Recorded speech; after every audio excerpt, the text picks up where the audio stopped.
And I would request each and every one of you to either put your phone in either silent mode or switch off. Yes? Number 3, I think there is some confusion in the seating. The first row is reserved for the eminent personalities and the officials from Raj Bhavan. So if you're not one among them, request you to kindly please move the next seats. Again, the second and third seats have been reserved. But I think there have been few people have occupied those reserved seats, and those are for special needs and for sports people. But I think there is some confusion. So those who have occupied the second and third rows, can I please request you to please take the alternate seats available? That would be really helpful. So my team, Dev, can you please check the list and please talk to everyone, and then I'd please request you for that. And okay, what time? Okay, I've done that. Okay. Yes. Okay. And the thing is, I think a few of you have sent us the questions. The approved questions have been shared to the respective members, and when the time comes for the questions, you can raise your hands and then ask the question. And when you address the governor, please, you can use the word as Honorable Governor or Your Excellency. Am I clear? And this program is all about how, as a woman, we can empower ourselves and focus and move ahead in life. So all the questions are restricted only to this. Please do not ask any questions related to either politics, policies, I repeat, and no controversial questions, please. This is not the forum for that. Check. You get the agenda clear? Yes? So when you ask the question, whoever is being approved, please raise your hands, tell your name, and then the question. That's the format. Clear? Is that clear? Okay. And the eminent dignitaries, once the felicitation is done, I request each and every one of you to please stay on the stage for a group picture. Please do not get down. Please stand on the stage for the group picture. And once the program is done, the lunch will be served. And before that, we'll have a group picture with His Excellency in the lawn. So all the 200 plus of us are going to be in a single frame. But we are also working out to check the possibility of splitting it down, if there's a possibility of time. So, we can do that. Okay. Yeah. So we might split into 2 batches or like 4 batches. One will be entrepreneurs, professionals, NGOs, and all come in one category. Sports, separate category. Is that clear? Is that clear? So we'll have less time for the photo session. Once the group session is over, we'll say entrepreneurs, rest all kindly exit the group. It has to be immediate so that we can have a better picture, right? So sports, we are thinking of, if the time permits, we'll have a sports category. Only the sports personalities have come here. We can take a picture, and then other professionals. Am I clear? Any doubts? Any doubts, please feel free to ask in the next 2-3 minutes. And again, we are going live. The media is here. As I said, the agenda is about how we can empower ourselves, how we can inspire. And there are 200 plus women who have achieved and going to be great, right? So please stick to your questions again and again, restricting only to these lines of women empowerment. No controversial, political, policies, government. Am I clear? That's the most important part. So I think, thank you. Any questions?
R.N. Ravi, Governor of Tamilnadu, and Lady Governor Lakshmi Ravi.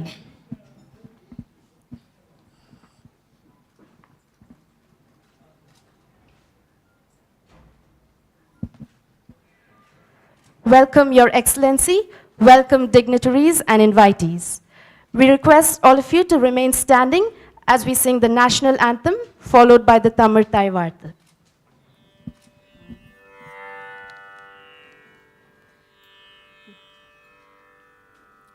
Jana Mana Adhinayaka Jaya He Bharat Bhagya Vidata Punjab Sindh Gujarat Maratha Dravida Utkala Banga Vindhya Himachala Yamuna Ganga Uchala Jaladi Taranga तव शुभ नामे जागे तव शुभ आशीष मागे गाहे तव जय गाता जन गण मंगलदायक जय हे भारत भाग्य विधाता जय हे जय हे जय हे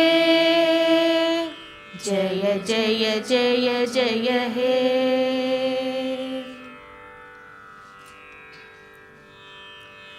நீராறும் கடலுடுத்த நிலமடந்த கெழிலொழுகும் சீராறும் வதனமென திகழ்பரத கண்டமிதில்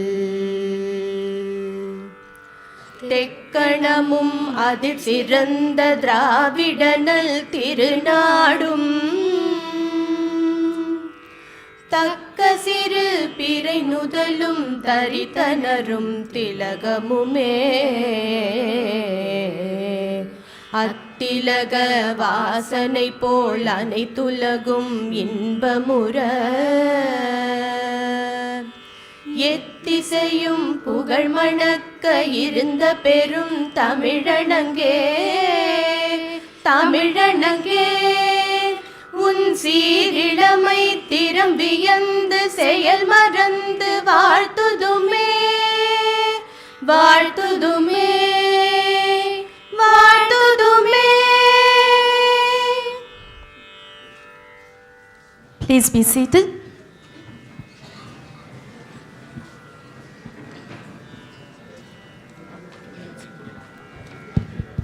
One of the most important visions of Mahakavi Bharatiyar was that of independent and empowered women. His definition of progress had a central role for women, and we at the Women's League Foundation are inspired by his vision and have been working on women-led initiatives for the last 4 years and have impacted more than 550 women. Now we will listen to the famous Bharatiyar song பாருக்குள்ளே நல்ல நாடு.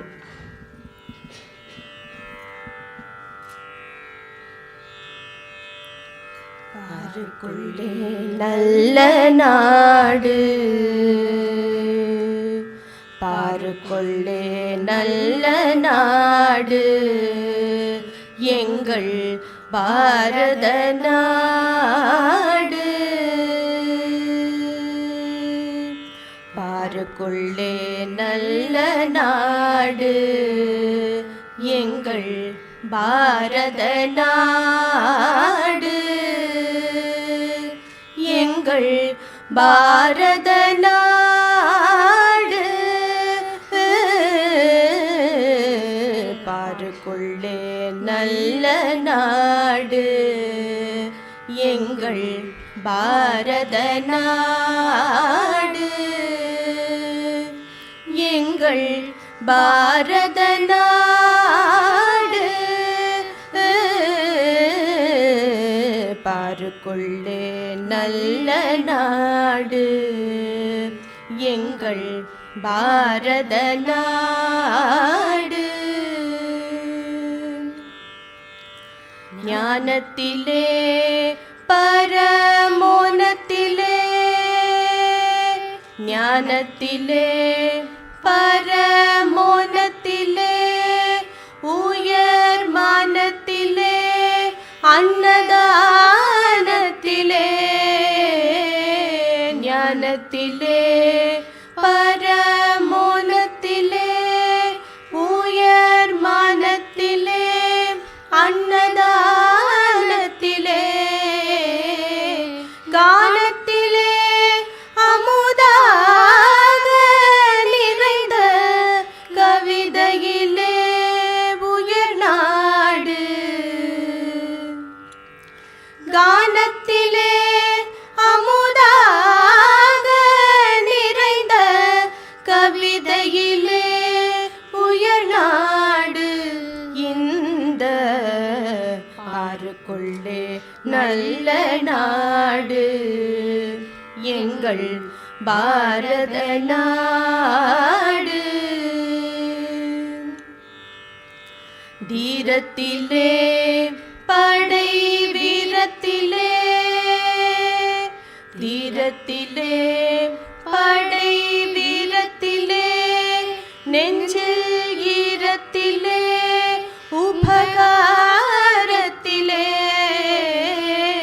தீரத்திலே படை வீரத்திலே நெஞ்சில் ஈரத்திலே உபகாரத்திலே ஞானத்திலே மிக சாத்திரம் கண்டு தருவதிலே உயர் நாடு சாரத்திலே மிக சாத்திரம் கண்டு தருவதிலே உயர் நாடு இந்த பாருக்குள்ளே நல்ல நாடு எங்கள் பாரத நாடு எங்கள் பாரத நாடு பாருக்குள்ளே நல்ல நாடு நல்ல நாடு நல்ல நாடு எங்கள் பாரத நாடு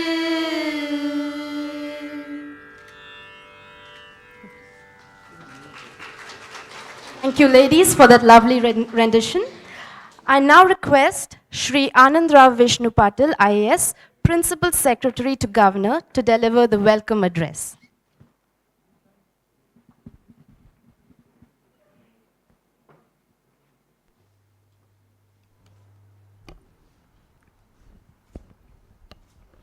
அனைவருக்கும் எனது இன்னைக்கு காலை வணக்கம்.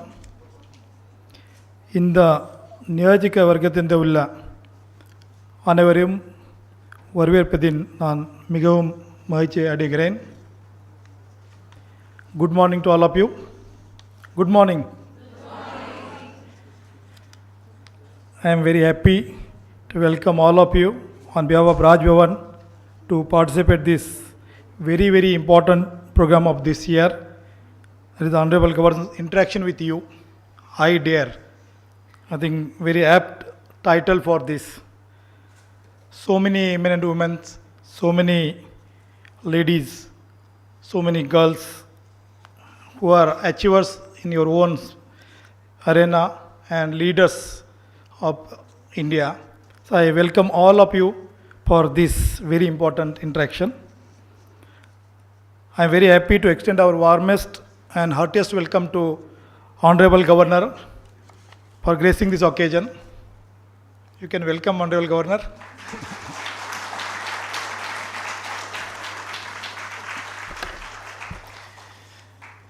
I think there is no need of introduction or telling anything about Honorable Governor. All of you know about him. உங்களுக்கு அனைவருக்கும் நன்றாக தெரியும். And sir is the very inspirational leader. Visionary ideas are there. And the way he interacts with the students, with the farmers, with the people of Tamilnadu. And not only in Tamilnadu, he interacts with the people of India in various parts of India.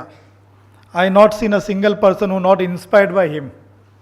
and the inspiration goes for many, many days, many, many months, and I think that is what is the need of the hour. So thank you so much, sir, for advising us, guiding us for this program and gracing this occasion.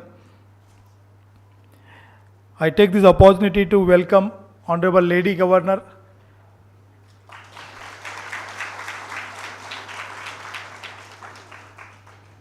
ma'am. Always she want to be with the people, so she sit down only. Even today is the apt time, ma'am, apt function for you to be on the dais. So we request you to come on the dais, ma'am. Ma'am not only participate in the functions, she gives very, very practical ideas which help us to implement the programs very effectively. So once again, welcome Honorable Governor and Honorable Madam.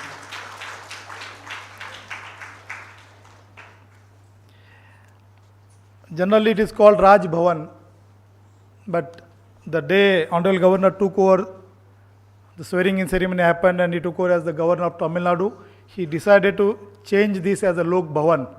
Makkalode Alunare. And I think you have seen in many times, there are so many functions conducted here with the participation from the public. I would like to mention few, like sports persons of Tamil Nadu, the biggest achievers in sports side. We had Bhavani Devi here, and then so many other women achievers who are felicitated here. We had celebrations like IOC birth ceremony, birth anniversary, as well as the great Rani Mangai. Every month we celebrate the great personalities of India and Tamil Nadu.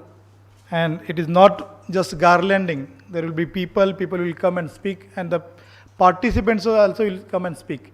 The children, the school, the students from schools and colleges, they come and share their thoughts here. So it is really becoming a Lok Bhavan here. We had special programs like Connecting India series, where more than 200 students came here from various parts of Tamil Nadu. Almost each district the students were here, and they were here for 2 days. And I am very proud and happy to inform you that those 2 days the program was not organized for them. Honorable Governor sat throughout the 2 days here. He was sitting behind.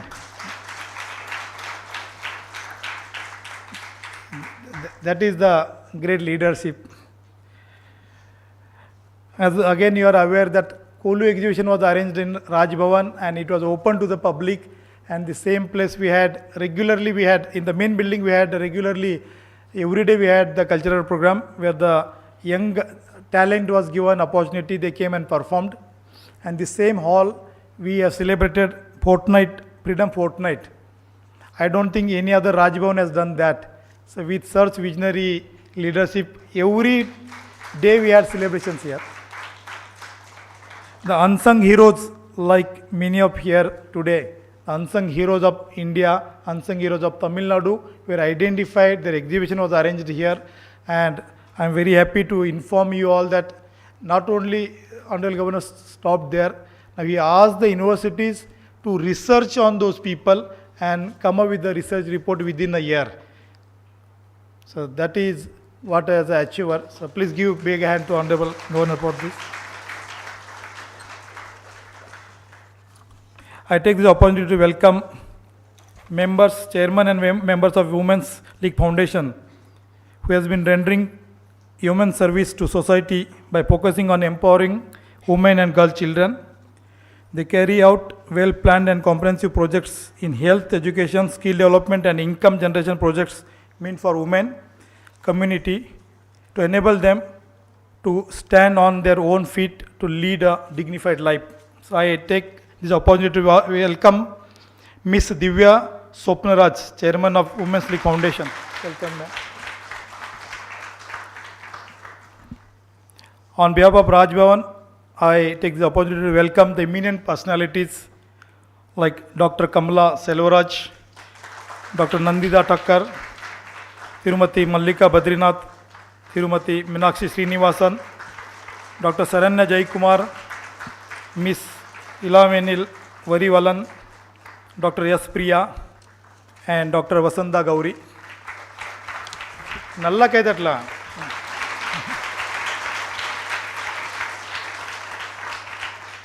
I also take this opportunity to extend warm welcome to doctors, entrepreneurs, teachers, and representatives from various NGOs, sports personalities, specially abled educators, professionals from corporates, chartered accountants, self-employed people, college and school students who have joined us for this wonderful occasion. Once again, I take the opportunity to invite all of you for this important gathering. I also welcome the volunteers, media persons, press friends, and our Raj Bhavan family members to this occasion. Your presence has made this function more grand. இந்த நியோஜிக்க வர்க்கத்திலிருந்து உள்ள உங்கள் அனைவரும் மீண்டும் ஒரு முறை வருகிறேன் நன்றி வணக்கம் Jai Hind Jai Tamil Nadu. Thank you, sir. Thank you for that very heartwarming welcome and for your words of inspiration to all the women here. I now request Ms. Divya Swapnaraj, Chairperson of the Women's League Foundation, to felicitate the Honorable Governor of Tamil Nadu, Sri R.N. Ravi, with a statue of Bharatiyar and a copy of the Bharatiyar Kavidegal book.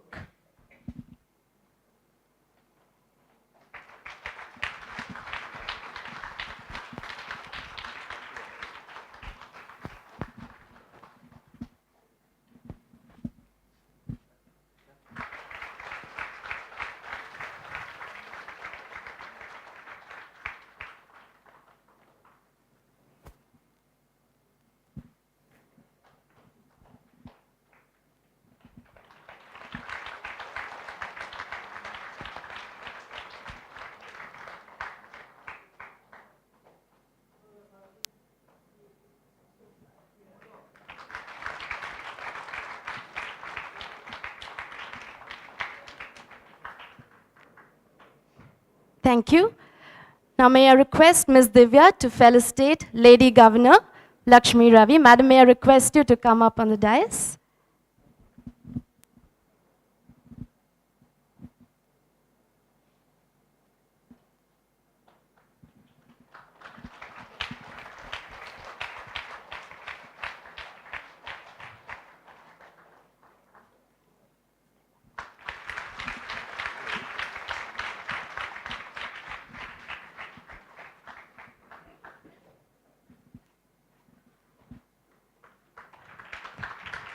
Thank you.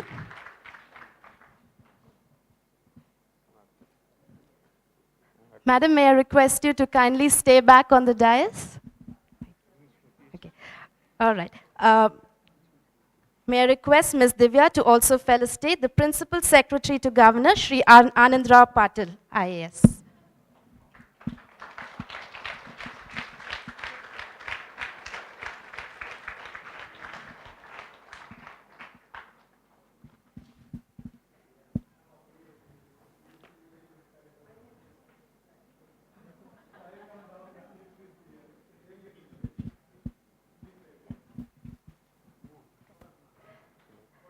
Thank you, dignitaries. We have amongst us 7 eminent personalities who have excelled in their profession. As I introduce each of them, may I kindly request you to come up on stage, and I request His Excellency Sri R.N. Ravi to felicitate these eminent women. I also request the women to stay back on the stage after your felicitation for a group picture with His Excellency. First up is Dr. Kamala Selvaraj. Dr. Kamala Selvaraj is an obstetrician and gynecologist from Tamilnadu, India. She pioneered the first IVF birth in South India in August 1990. In 2002, she was awarded a PhD for her thesis on premature ovarian failure and its management. She was also awarded the Best Lady Doctor Award 1993 and Rajiv Gandhi Memorial National Integration Award 1995. She and her team till date has the credit of delivering more than 25,000 babies through ART.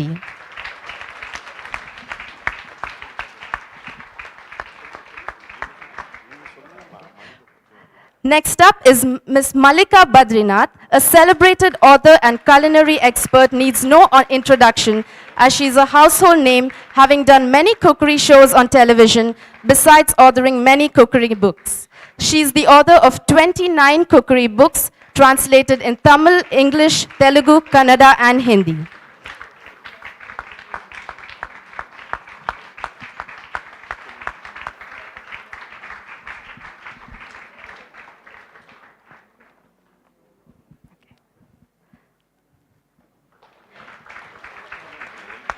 Next, we have Olympian Elevanil Valarivan, a sports shooter from Kadalur, often been referred to as the golden girl of Indian shooting. She represented India at the 2018 ISSF Junior World Cup and won a gold medal. She clinched silver in the World University Games in 2019 and also won gold at World Junior World Cup in the same year. She is an Arjuna Award in the year 2022 and the most prestigious award which is given to people who have achieved outstanding feats in the field of sports.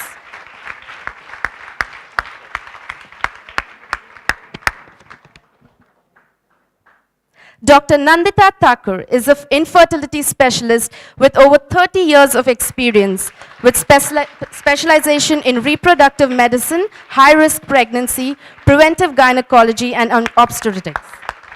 Currently associated with Mehta Hospital, Chennai, Dr. Thakur has completed her MBBS from Madras University and MD from Sri Ramachandra Medical College.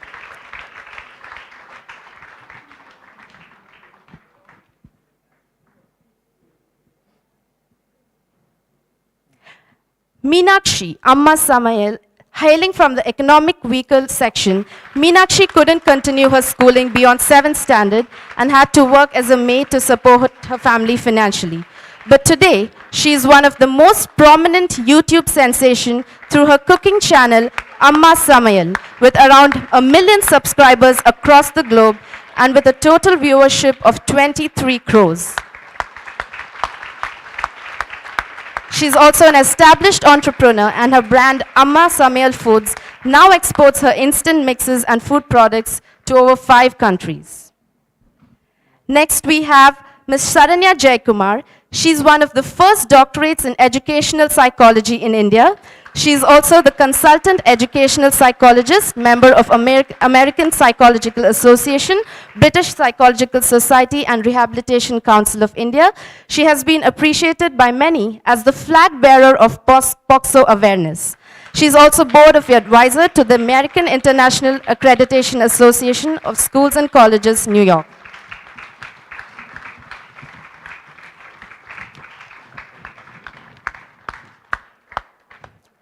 Our last eminent personality is Dr. Vasanta Gauri, an ophthalmologist, educationalist, and a philanthropist who is keenly interested in welfare of children and women.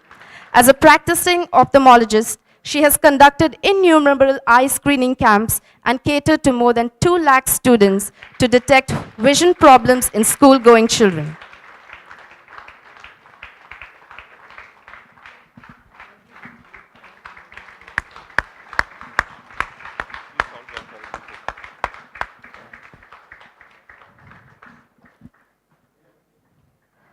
A huge thanks to all the eminent special invitees. I request all of you to stand for a group picture with His Excellency.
Thank you, Your Excellency. Thank you, Lady Governor.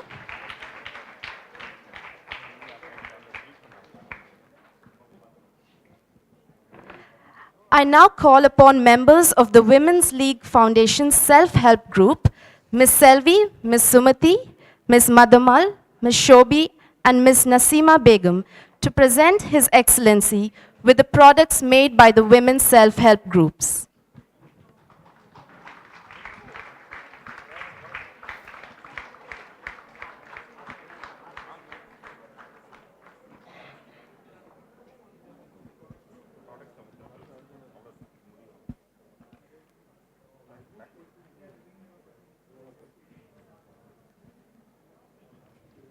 Can we give them another round of applause as they make their way up?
Today, we have amongst us around 250 women personalities from various walks of life. And I'm delighted to announce that we have about 85 entrepreneurs across Tamilnadu, 6 NGOs, 9 sports players, 70 professionals from various sectors like banking, advocacy, service, a lot of advocates, and about 40 students present here today. I request our Honorable Governor, His Excellency Shri R.N. Ravi, to address the Women's Forum on Think Today. We look forward to listening to you, Your Excellency.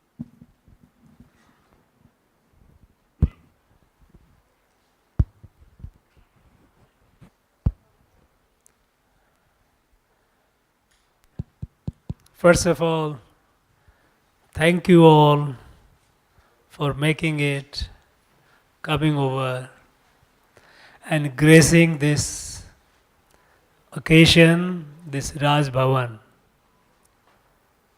I think it's a beautiful day for Raj Bhavan when we have so many daring ladies who are present here.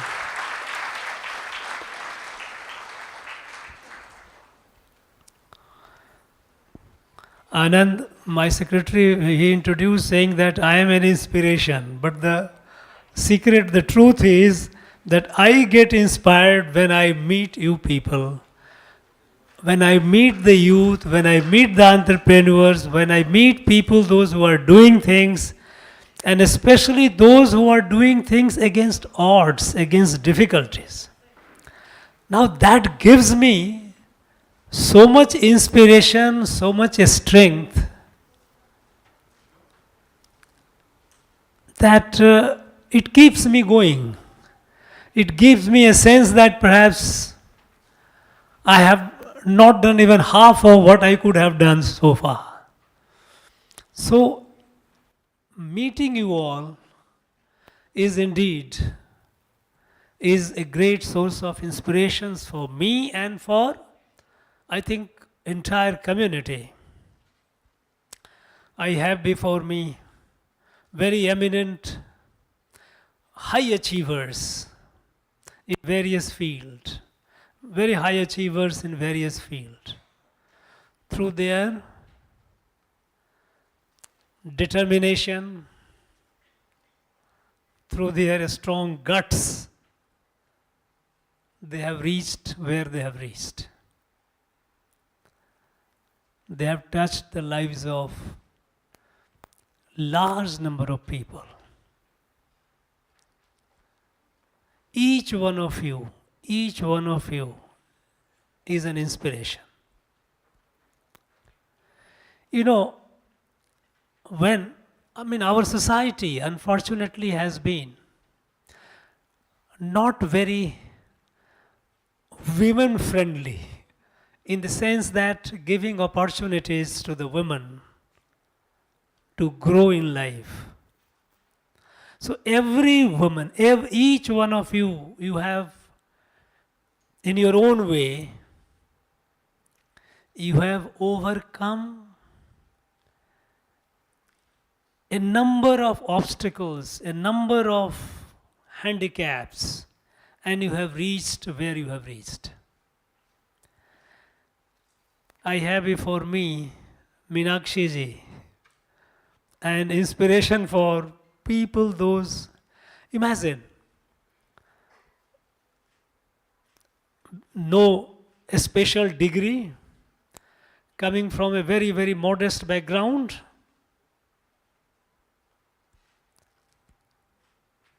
but her urge, her desire to do something, and her daring decision, boldness to overcome the handicap. Today, she has millions of followers, and she is reaching out to large number of people. Now, she is an example. She is a great inspiration for all those who are adversely placed. I believe that women are by and large adversely placed, but even among them, there are some who are further less privileged or not privileged at all. So for this background, when someone rises, it's a inspiration to everyone, especially every woman.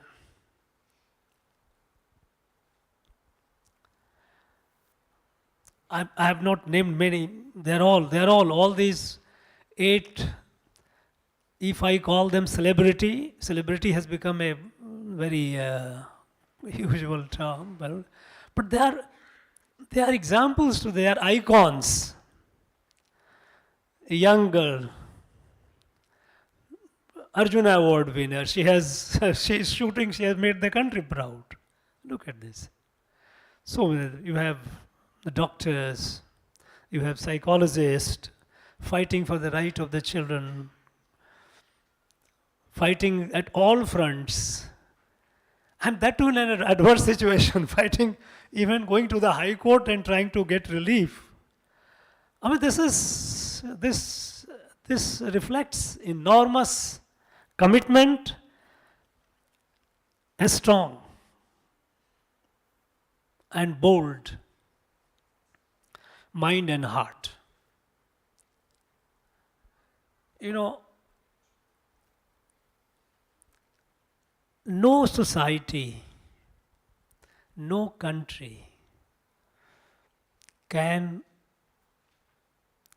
genuinely grow if the women of that society, women of that country, they are kept behind, or they are not given the opportunity where they can show their talent, their strength. After all, it's the half of our society, half of our country. So right from the beginning, in fact, I was looking into the records of pre-colonial period, before the British started capturing territory and colonizing. Madras Presidency also was colonized around 1755-56. That was the time. There were records that shows that education system of this place before that. And I was pleasantly surprised that all the schools and even in colleges before British, there were significant number of girl students studying. It might appear something like a news to you, but that is the reality. Before colonization, about, let's say about 200, 250 years ago, in our education systems, girls, women were almost equal partners. But somehow something happened and slowly, the women were relegated to the home, behind the threshold of the house, and gradually they were neglected. And the country, the society suffered. And that is why during the freedom movement, national freedom movement, our leaders, they gave call, they realized that this country, even if it becomes free from the colonization, from the British, this country cannot rise, cannot grow unless women come forward and they take the leadership in every walk of life. Many people, right, Swami Vivekananda, Sri Aurobindo, or Mahakavi Bharati. I was given a book of Mahakavi Bharati. She gave me the book. He is one of my iconic leader. I feel inspired when the his Sing Parakule Nalanad was being sung. It gives you a goosebump. It gives you a goosebump. You know, this is. Even Bharati, he realized. Bharati, you know how he realized the power of woman. But he realized when he was greatly inspired by Swami Vivekananda. So he couldn't, because Swami Vivekananda didn't live long, but Sister Nivedita, who was a close associate of and disciple of Swami Vivekananda, when Mahakavi met her, she asked him a question, where is your wife? He has left the wife behind and gone. It was meeting in Banaras, Kashi. And she gave him a lecture that what is this? Why have you left your wife behind? And thereafter he realized and never ever attended any function without his wife being present there. And then he started writing, exhorting the society, giving confidence to the woman to rise. I am sure many of you are familiar with some of his very, very famous writing. I recall one such short writing, short poem is a long one, where he said, Pattangal Alvadum, Sattangal Sayadum, Parinil Penangal, Nadatavandom.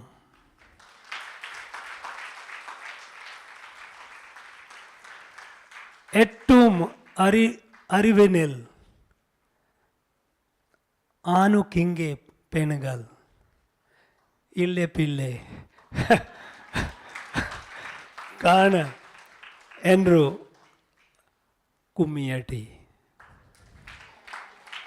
Kumiyadi, yes.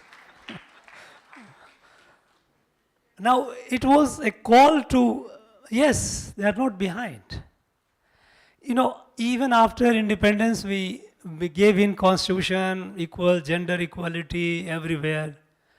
From time to time, laws were made. But somehow, conditions were not created for the women to rise. Giving equal right in book is not sufficient.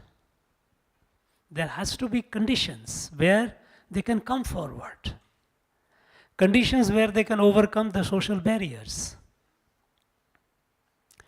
As a result, it took long time for women to come forward in large, in a significant number. And today we find the resurgence, the reawakening of Nari Shakti, women power. And it is now reflecting in all aspects of life. If you see, if I was going through some analysis, election analysis in the country, various states from last about 25-30 years. 2010 onward, there has been one significant change. Until 2010 elections, I'm talking about states, and of course, union was, parliament was later, it was not in 10, but men were larger in number to go and cast vote, women were few. They were much less than men. But 2010, a fundamental change started to be noticed in some states, that women came in larger number. Another trend was felt that the women decided not necessarily according to the husbands. Earlier women vote was taken as doubling of husband vote. Husband vote is and women will vote. No. And that led to change in political dispensation in many states. Many states, they realized that the decisive factor was the women vote. So the political assertion, political awareness among the women, that yes, political in the sense that they knew that unless they have a say, the political dispensation will not listen to them. And then you start, 2010 has been the watershed time. Another very revolutionary change that happened in the last 6-7 years is when the Prime Minister took initiative for what he called Beti Bachao, Beti Padhao. Save the daughter, educate the daughter. You know, in our country, there were a few states, very few states like Kerala and all, there were exceptions. But in most of the states, on an average in the country, number of men in a population was far more than number of women. For every 1,000 men, there were about 925 women. It is not that women were not, female child was not born. They were born. But some places, shameful practice of female feticide, they would go right in the stage of pregnancy to doctor for gender identification, whether the baby in the fetus is a boy or a girl, and if the girl, then even after the girl child is born, even in the matter of caring the child, there used to be a huge discrimination. As a result, the girl child would not survive.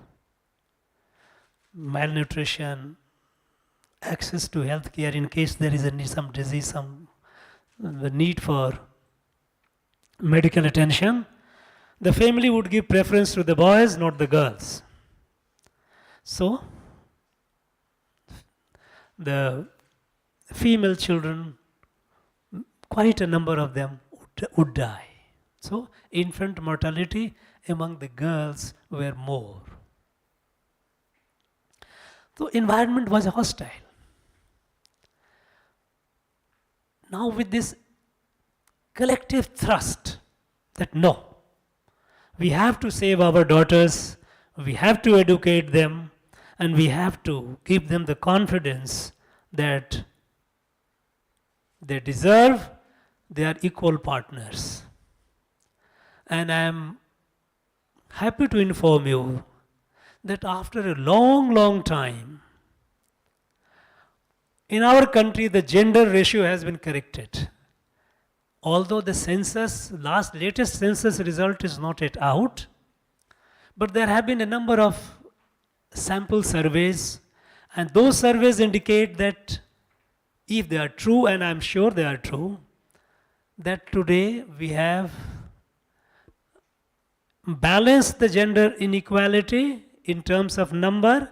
In fact, the data suggests that we have more number of women today than the men. Tamilnadu had the electoral roll revision. For every election before that, time to time, election commission keeps revising the number of voters. The latest revision in Tamil Nadu, it shows that we have nearly 10,000 women voter more than the men voter. Now look at this transformation. For a very long time, women were far less than the men. Today, they have come at par, if not overtaken, and there are indications that more and more women are coming forward. Not only that, because of access to education and all, we have wherever, as a governor, I am chancellor of 20 state universities, and I go for convocation. And I am extremely delighted to see that number of women who are taking the degree are far more than the number of men. Not only the number, even the rank holders. Among the rank holders, now we find women are doing much better than the men. Now this is the new power of the country.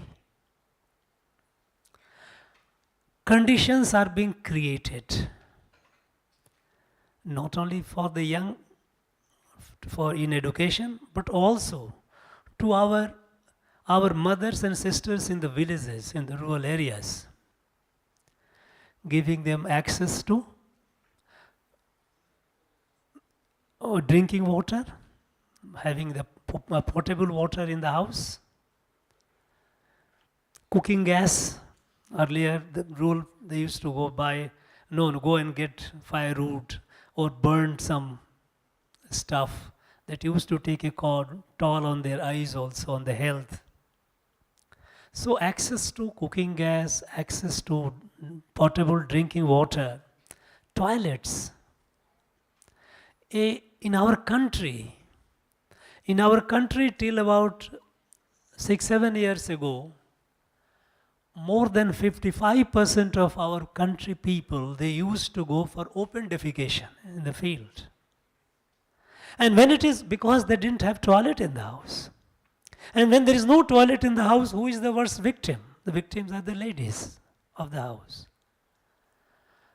Now, this takes a heavy toll. Today, every house in the country has a toilet. No house is left. Every institution has got toilet for the girls. In fact, I tell you, I was with the government of India in the Home Ministry in 90s, and not very long back, just about 20 years back. I was in the Home Ministry and I had an American delegation. In the delegation there were some ladies, and one lady wanted to use the washroom. There was a big problem. Nobody knew where is the washroom, ladies' washroom. Look at the indifference. Ladies' washroom was far in the remote Nobody knew, nobody used. This lack of awareness, the lack of sensitivity. Now, these things are now changing, they have changed to a great extent. New avenues are being opened up. Until recently, there were areas which were completely forbidden for the women. Like, let us say, defense. In the defense, only medical corps was open to the ladies. Doctors, nurses, no, nothing beyond. Today, our daughters are flying jet bombers. Today, the battle is not of brawn, the muscle, battle is fought by the mind. They are operating the most sophisticated defense system. So, new avenues, wherever there were restrictions, those restrictions are being removed. And as a result, we find we are feeling the rising women power. Now, in this journey of rising women power, we have to cover long distance. We have not, this is the beginning. We have to go a long way. And here comes the role of our young women entrepreneurs. I know here, besides there are the high achievers, there are achievers, and there are people who have a dream, who have a desire to achieve. Now all of you are inspiration to other girls, those who will look up to you, those who will get inspired by you. Today, our entrepreneurship area is also showing a great resurgence, great rise. Today we have girls you go to IIT, you will find many girl engineers are doing wonderful things, incredible things, innovations, a startup.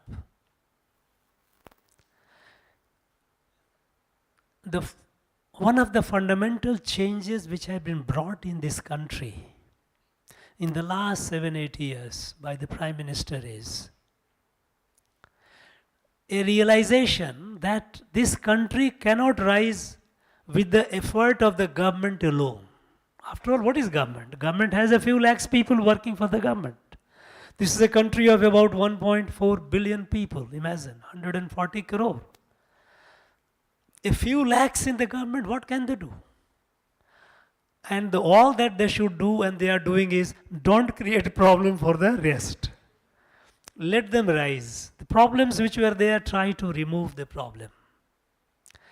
As a result, today, from hardly less than 500 a startup, today we have more than 90,000 startups.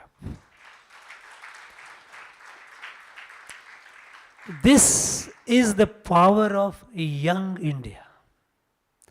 And among these 90,000, there are a good number, I will not say yet very high, because the way the gender ratio in population has been reversed, the way the gender ratio in the electorate has been reversed, we would also like to see, even in the startup, the gender ratio to be reversed. We like to have more and more women coming in the entrepreneurship. Today we have more than 90,000. If we need to have, there are a number of women doing it. There are a number of women in that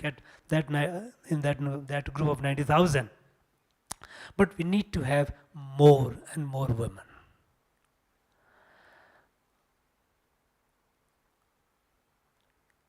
And my request to all the high achievers and those who are achievers is, for the high achievers, you have touched the lives of large number of people in your own capacity, the way you are doing in your profession.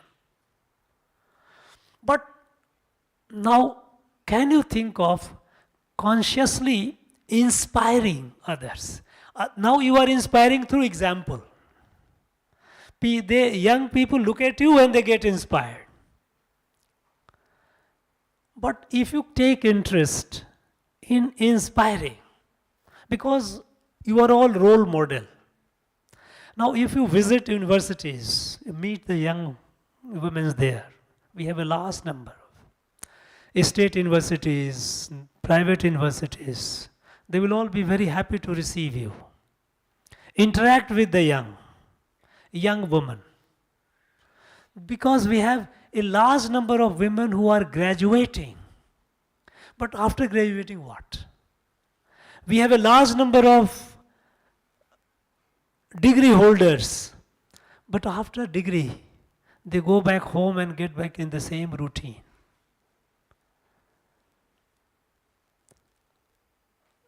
There could be constraints, but you all are example how you have overcome your constraints. So with your example, you will be able to tell your story, and that will be a huge inspiration. Those of you who have achieved something, I'm not talking about the high achievers, others, you yourself can be an inspiration. Inspire the young ones. Because today, our country is not what it was in the past. Today, our country is taken seriously in the world. Today, we are the fastest growing economy, large economy in the world. When the rest of the world is facing recession, it's like a global recession. After pandemic, COVID, entire America, Europe, their economy is in a bad shape. That is affecting our economy also because their economy is a slump, demand is less, our manufacturers are also suffering. But despite that, our economy is the fastest growing economy in the world. And the world looks at India with a hope that India will be, or Indian economy will be, an engine of global recovery. And this is New India.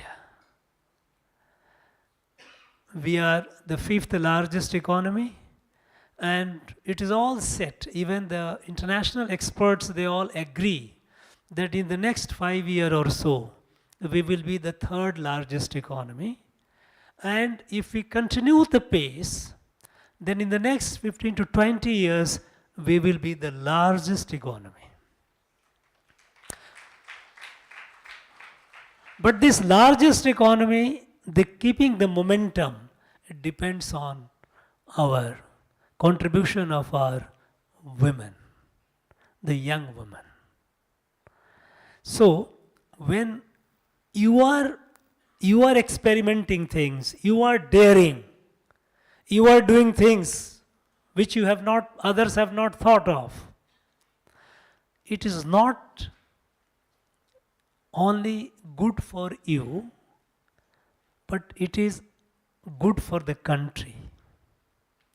Now, when you are doing, all of you present here, when you are dreaming, daring, rising, you are growing individually. Each one of you are growing. And you will continue growing, I have no doubt about it. All that I want you to keep in mind, that when you are growing, remember the nation is also growing with you. So your growth, your entrepreneurship, your daring is today you are doing with a desire, for your personal desire or urge to serve. I am serving. I like to, it's a human tendency to, okay, I like to serve, seva, or achieve something. But just expand the bit of thinking and say that this journey in my life or in my career, I am also doing for the country. Because country doesn't grow just like that. It grows only when you all grow. Only when the citizens grow. Only when the citizens become productive. The country automatically will grow. It doesn't need any other magic. Magic is here. So with this consciousness, please, you keep that in mind. Keep inspiring and build the new India. Because we have set a target that in the next 25 years, India has to rise as the leader of the world. When I say India has to rise, what I mean to say is that today the world is facing a number of crisis-like situations. The worst crisis is the climate crisis. Climate crisis, we have recklessly destroyed this earth with the reckless exploitation of its resources, deforestation, siltation of river by reckless construction, obstructing the path, siltation, excessive use of carbon-based energy, fossil fuel. All these have led to rise in temperature. Earth is heating up. The glaciers are melting. Polar ice caps are receding. Rivers are drying up. It is not far, if we don't stop it, it is not far that there will be a massive calamity, global calamity.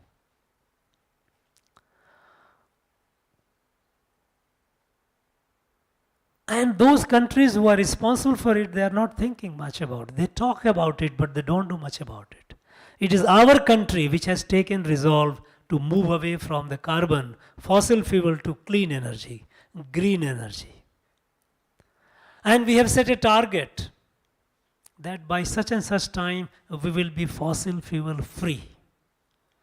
By the way, you will be happy to know that in this last 5 to 6 years, we have already achieved 40% energy coming from clean energy. In our country, when we started in 2015 that we will move to clean and green energy, not fossil energy, people thought that India is a developing country. How can you? Is it possible? It will slow the growth. But it has not slowed the growth. In fact, we are growing the fastest. And 40% of our energy is coming through clean sources, either solar, wind, hydro, renewable energy. There is a greater thrust now. Now we are investing a lot in green hydrogen. Hydrogen, you all know, it is there all around and all. In the water, the main component is hydrogen. Plenty. We are by 2030, means next 6 to 7 years, India is going to be the largest producer of green hydrogen in the world. And we will be providing energy to the rest of the world. So, on the climate crisis, this country is showing the way. Even we are having, today there is a greater thrust on green farming. You know, we have states which were very progressive. Punjab till 1980 was perhaps the most prosperous state in our country. Agriculture of Punjab used to be average 3 times more than the national average. But excessive use of groundwater, excessive use of chemical fertilizer. Today, unfortunately, the Punjab agricultural output from 3 times the national average, it has come almost nearly half the national average. Look at the downfall. Lands have turned barren, infertile. Water tables have gone down. And all this has happened within 25 to 30 years. It doesn't take long. This is what happened. So there is a greater thrust on natural farming, organic farming. You might have read in the newspaper, you heard in the parliament also what is called millets. There is a greater thrust on millet. So we are making fundamental change in the way of energy production, in the way of soil conservation, in the way of farming, our food production, fundamental change. And these changes are now showing to the world a way, a new way. Take the case of global pandemic. When global pandemic happened, nobody in the world knew how we are going to come out of it. And it affected everyone. It didn't spare anyone. And when, in that period of gloom, when some advanced countries, they developed the vaccines. At the time, we all thought that, look, I think now the people will realize that how interconnected we are. Imagine a virus coming from somewhere in China, spread the whole world. There's no point in blaming anyone. The point is that somewhere, some part of the world, a virus emerges and it spreads the whole world. And it starts killing people. And at that time, when some countries developed vaccine, we thought that the compassion, which is there inherent in human being, that will show the way. And I think they will become lending a helping hand to the poor. But it didn't happen. When the advanced countries developed the vaccines, they raised the price of the vaccine. Opportunity, imagine. Like a vulture, you will start looking for opportunity, make money in a distress situation. But at the same time, thanks to our scientists, when we discovered, our scientists, they invented vaccine. First, there was a campaign all over, Indian vaccine is not good, not reliable. Today, the whole world accepts that our vaccine is among the few best in the world.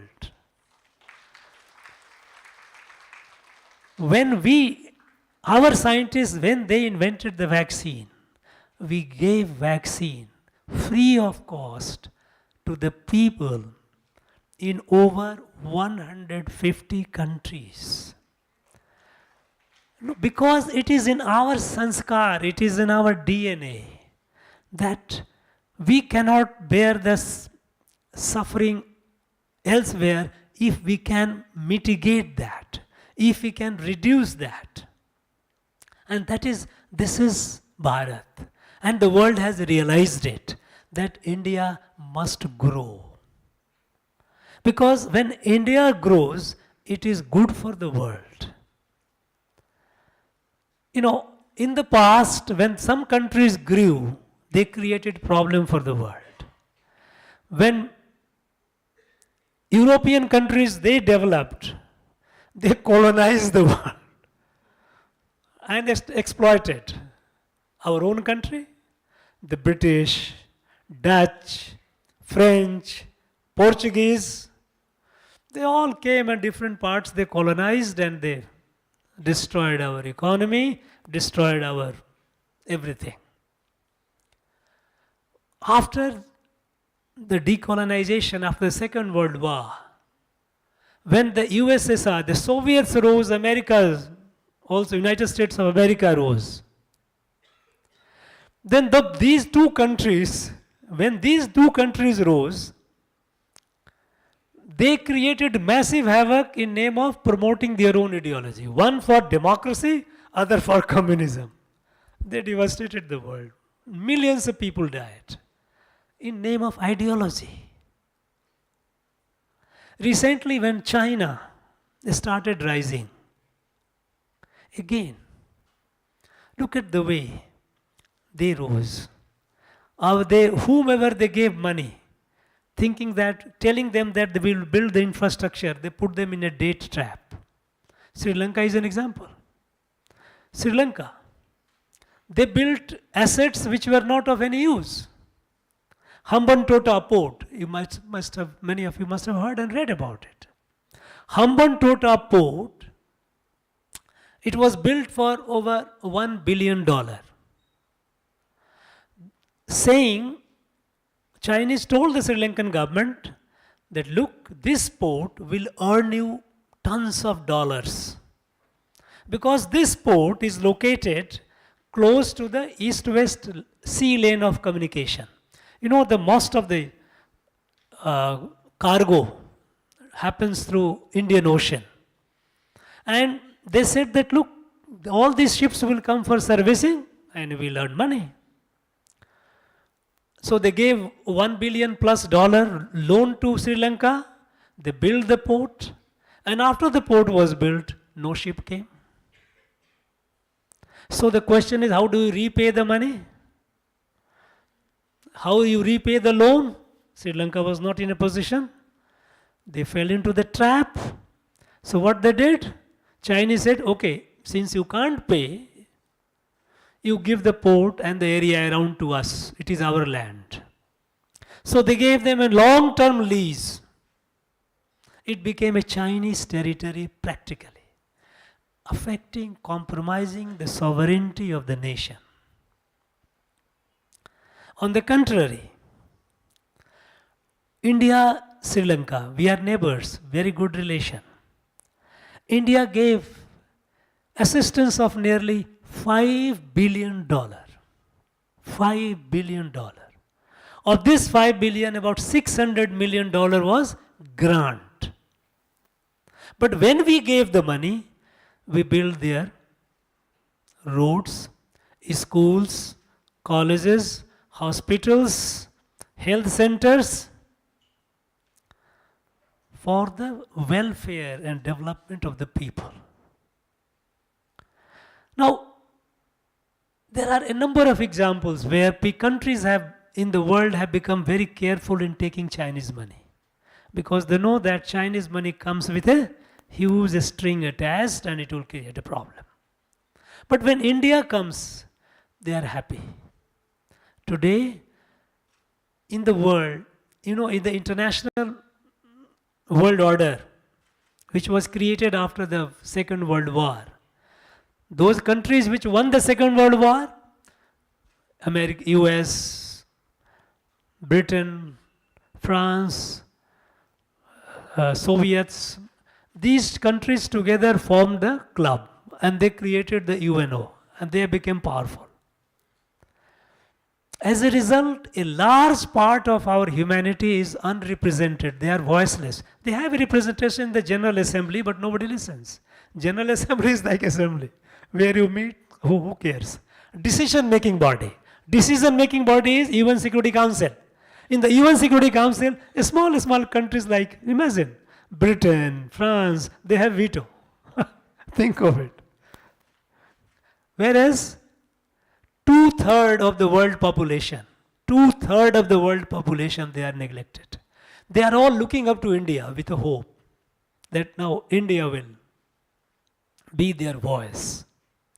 So, when I said that 2047, in the next 25 years, India has to be the leader, it has to be the leader for the good of the world, for saving the world from a climate crisis, wars, hunger, epidemic, all the problems. Because India has no history of being hegemonistic, being imperialistic. We don't have. We cannot be. Because in our thought process, in our sanskar, we believe we are all part of the same. That is why we say Vasudhaiva Kutumbakam, the world is a family. Even here Purnaruru says, Yadu Mure Yavarum Kelir. This is nothing but this reflection of the same. We are all. So this is our sanskar. This is our DNA. So the world looks at us. So we have a responsibility. Then in the next 25 years, we have to make this country the leader of the world. And each one of you, especially the young ones, I would say younger ones, I won't say young, you have a greater responsibility. We are very fortunate. We are very fortunate because at this historic moment, we are at a very, very historic moment. In the history of this country, this is the first time that India Rise is being seen. World looks upon India with expectations, and we see the comprehensive growth. We are a witness to it, what is happening. It is happening in our lifetime. Not only that, we also have an opportunity to contribute to this rise. Now, in what way we can contribute, what way we must contribute, we must do that. And here are the examples of daring young women. You are the future of this country. You are the pride of this country. I am sure in coming days you will make all of us proud. I think I was told that it was supposed to be interaction. It has become a monologue. I have been talking. I would like to hear your questions if you have. I would like to hear you because I'll be very happy. Otherwise, I will keep talking. Thank you, Your Excellency, for your thought-provoking words. To reiterate the Honorable Governor's words, no country can genuinely grow if its women don't have the opportunities. Thank you, Your Excellency, for acknowledging the contribution of the women here, the women across this country, and for inspiring all of us to make a difference. We will now take some questions from the women personalities to His Excellency. Those of you who have questions, may I request you to kindly raise your hands. Give the mic. No, please. Yes. Your Excellency, we are overwhelmed with your knowledge, sir, and we feel proud to be part of India. I'm Dr. Manu. I'm a developmental pediatrician. My question to you, sir, is if Women League Foundation were to start an after-school girl empowerment program, what is the one skill you would like us to impart to today's young girls to become eminent governors of tomorrow's world leader, India? Thank you very much for the question.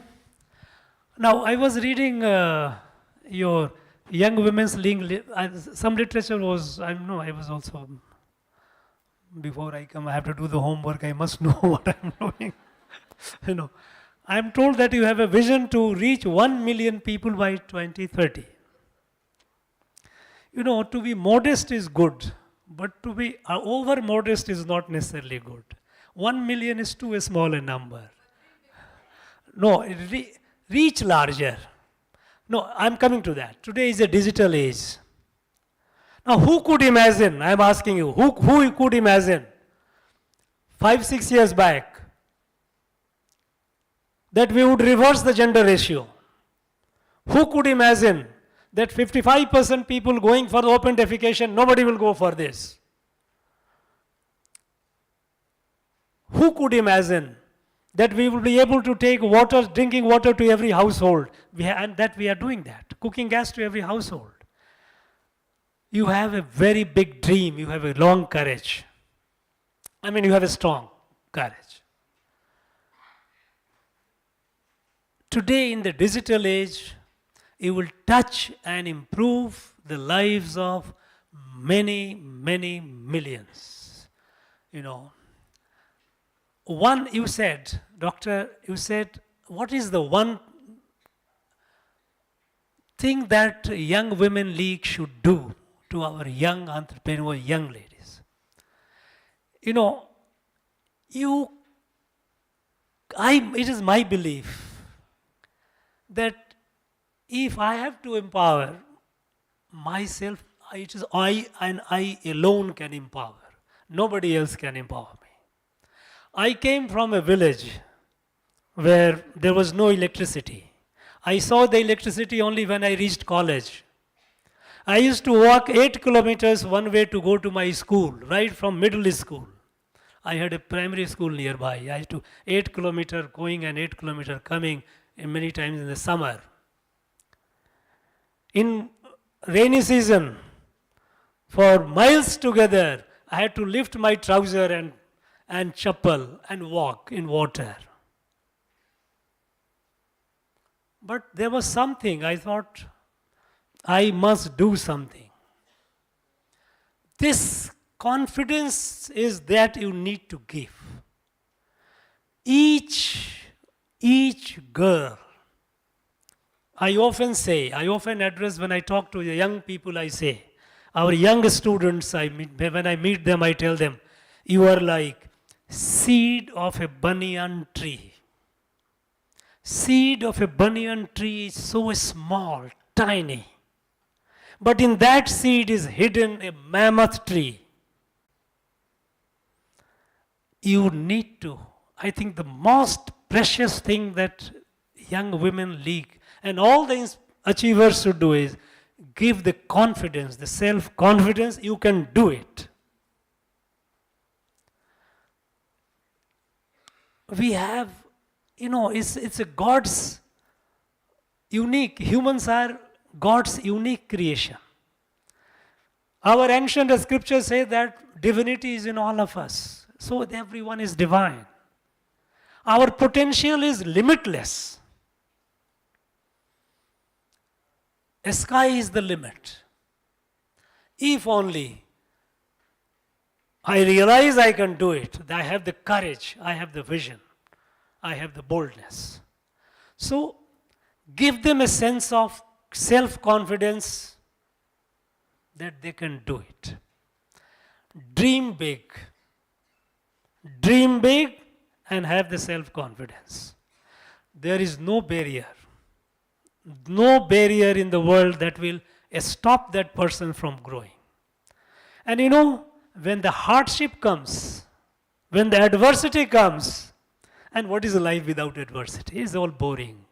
I really pity the people, those who have, just with a silver spoon in the mouth, you grow and taken care of. The adversity is like fire. The gold shines when you put it in the fire. Your muscle grows when you challenge it. Otherwise, they're flabby.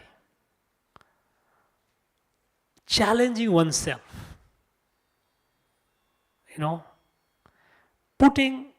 Looking at adversity, welcoming the adversity, that you should be thankful it is giving you opportunity to grow. Harder the adversity, greater is the resolve. And then you see the best comes out of it. Everyone is a diamond, uncut diamond, polished. This rubbing, toughening, that is what. Many a times I have seen, and I feel sorry, we are all parents, we try to give the most possible comfort to our children. Children should not be any inconvenience to or discomfort to child, you feel bad. But somewhere you need to think that you give the essentials, but you must prepare the child for facing the world. And world is not a bed of roses that you will be. You have to struggle, you have to face the adversity. So one lesson which I think your league should do is how to develop, give them the confidence, self-confidence. Tell them that you are the seed of a banyan tree. Here is a big tree hidden in you. And if you don't grow, it is your loss. It is a loss to your family and loss to the country.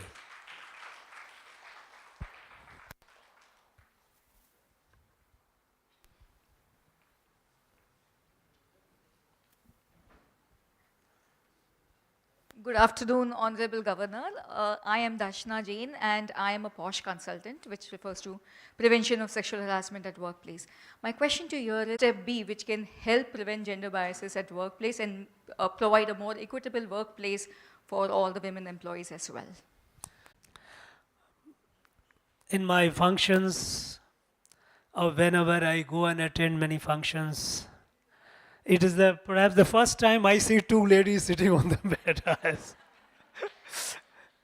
Invariably, you will find all men all around. Even in corporate sector, wherever you go, you find everywhere men dominated. Now women are coming few and far between. You know, I think there is no one formula for that. My own sense is that in the recent times, the changes that have happened, like gender inequality in population has been corrected. Now more and more women coming for, getting access to education, including higher education. The women have to be more and more assertive. Wherever you are, whichever work environment. Many places, now I told you that 20 years back, when a delegation came in the highest, the government of India, you have Apex Ministry sitting there. And when a woman, the delegate wants to have access to washroom, there is nobody talking about it. And there were a lot of women serving. There were some women serving in the may not be number, but they were. But nobody raised the issue that it must be. How I think the women alone can do it. They have to be aggressive wherever they are. If there is an institution, if there is no facility, it has to be there. There shouldn't be any compromise. And then the change is irreversible. It is happening. And you will see in the next 10 years, the change far more than what we have. But in this change, each one of you are this agent of change. Wherever you are, whichever place you are. See that, yes. Things improve. This environment becomes women friendly. Yes, next. Good afternoon, sir. I am Dr. Aarti Arun. I'm an international athlete. I'm a Commonwealth powerlifting gold medalist. My question to you is, see, I'm into fitness, into sports, so I follow fitness. What do you suggest to prioritize health and safety for women? Look,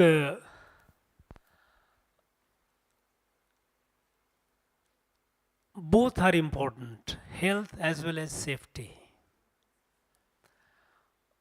Today, while health is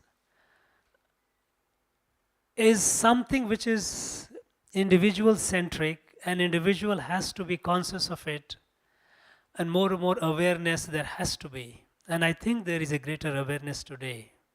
And since you are in the fitness domain, perhaps you would be far better than I am to talk about it. Both are, it is something, it's not either or. Often we try to put a problem, a situation into binary, that either this or that. I think every problem need not necessarily fit into this binary of either or. Both have to be addressed. When it comes to health, it is well known that women, for various reasons, for economic reasons, for social reasons, for even biological, physiological reasons, women have larger exposure to health risk. So there has to be greater awareness about health among the women.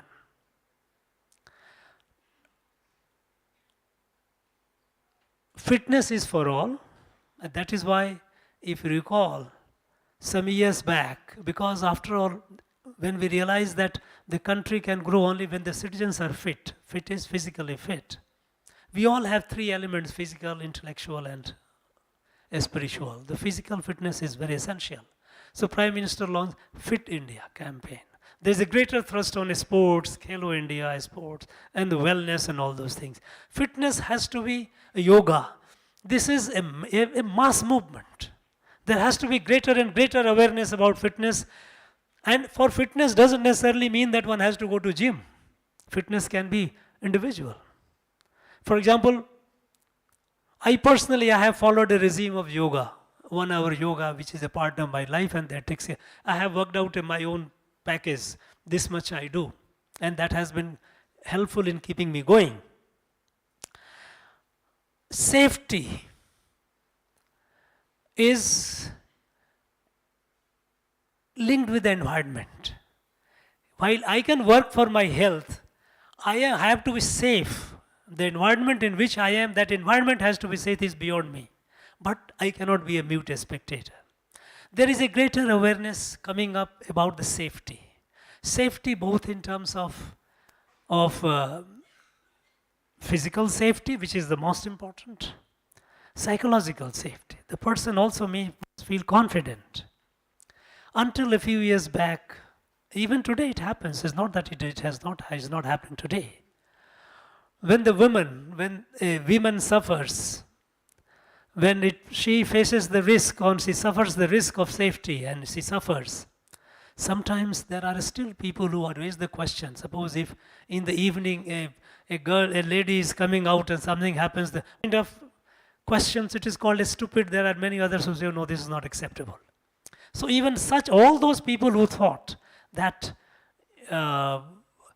women must be restricted, their timing should be restricted, their work space should be restricted, their entertainment space should be restricted, they are now on the defensive. If you recall, a few years back, Prime Minister from the Red Fort, when he talked, he said, on this safety issue, he says, my appeal to the parents, the mothers, the parents are, many a times you tell your daughters to be safe, to behave. Why don't you tell your sons? आप बेटों को क्यों नहीं बताते? This awareness is catching up. It may not happen overnight, but I think the situation is changing. And we cannot say that, okay, for safety's sake, I cannot go out, I cannot go to a gym, I cannot go for a walk or run or jog, I cannot do that. I think this binary has to be abolished. Both are equally important, and both have to be respected. Thank you. Hi, my dear sir. Oh, I think you can come next, huh? Yeah. I'm Avantika, I'm a fashion photographer. So my question for you, sir, is awareness for women is open in all the domains, but still there are so many challenges treating us as equal. What's your suggestion, sir? I told you that it is a beginning. Opening domain doesn't make that you have easy access to the domain. There is, as I said, that right at the beginning when we made our constitution, we said, okay, gender equality. In our legislations, we started making gradually. But we thought that through legislation it can change. It did not. It has to change through, because much of the problem that women face today are not legislative or constitutional problems. They are social problems. The problems which the girl faces the discriminations, the problems right at the home. When we don't allow my daughter to go and study in the college, if the college is about some kilometers away and she has to go, I would prefer to keep her home. I am worried about the safety because I'm a well-wisher. But this good wish, it kills the prospect of my daughter. Should I do that? It's a social problem. And it has to be addressed at that level. Only through Jan Andolan, it's what you call mass campaign. This is the only way. Now that we have opened the frontiers, all the frontiers, but we also have to encourage women to go to those frontiers. Fortunately, in the defense, every parent thought that my daughter should be okay, should be a doctor, or maybe a teacher, or maybe a professor. That is safe. Today, you go to engineering colleges, go to IIT. IIT today, though it is far below that what it should be, nearly 40% of students at IIT are girls. I would like it to be more than 50%, but that is what it is. More and more. And they're engineers. Not only doctors, engineering is a tough job. They're going out in the field. So I think this awareness will take care, and there has to be a more and more campaign. Thank you. Yes, yes, ma'am. Hello, sir. Your Excellency, it's a pleasure meeting you for the second time. I'm Raki Kapoor, an author, a prenatal counselor. Ma'am, I've handled so many couples of yours coming to me for the pregnancy. So what I want to ask is, I'm going to ask the First Lady to speak, if I may have the permission. My husband says this one thing, that when I come home and I see that smile on your lips, that's what makes me take on the whole world. So as much as we are talking about woman empowerment, let's understand that how much ever we are creating the woman to become powerful outside, she cannot undo the duties of a wife, a mother, a sister, a caregiver, a teacher. Today we are honoring obstetricians, doctors. They take care of children, baby, mothering, pregnancy. It's a huge challenge balancing careers, families. What I really loved about ma'am is she came in here and she sat down here. She didn't take the stage. She was so humble. And she was like, you guys go on. And that kind of a confidence definitely reflects in her children and her man. Only if a family is doing well, will the country do well. So ma'am, I would love to hear a few words and advice that you have to give us women. You don't forget, you are the power of the family. You are only raising your children. You are looking after your house.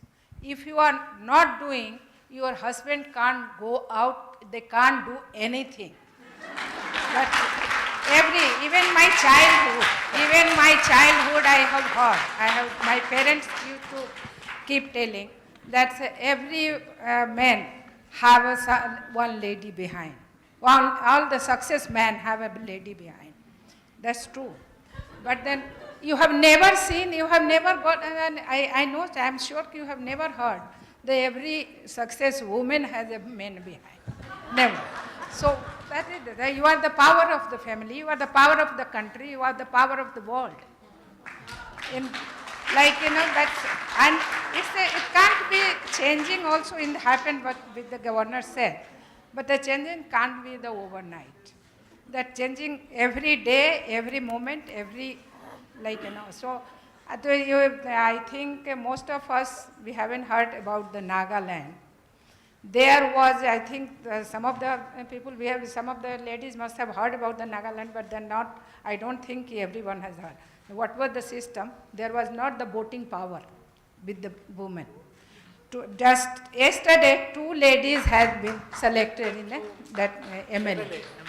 Yeah, that's the first time. And it will go on, it will change. And the changing, so you can see the change. So you have you don't think you just, I'm also that everything I have to look after. Yes, we do have to look after.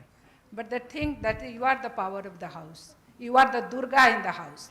And you are everything. So everything in your hand.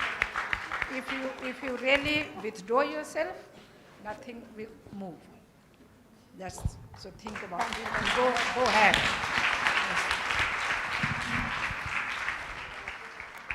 You know, what she has said is absolutely 100% true. No, I tell you, it's at any point, there were many occasions. We have grown together. Ours is an early marriage. At every point, I might have got maybe larger education and all that, but there were many critical moments when she stood like a rock. There were moments, I was not all the time like a governor and all this moving. I have gone through many odds, many odds.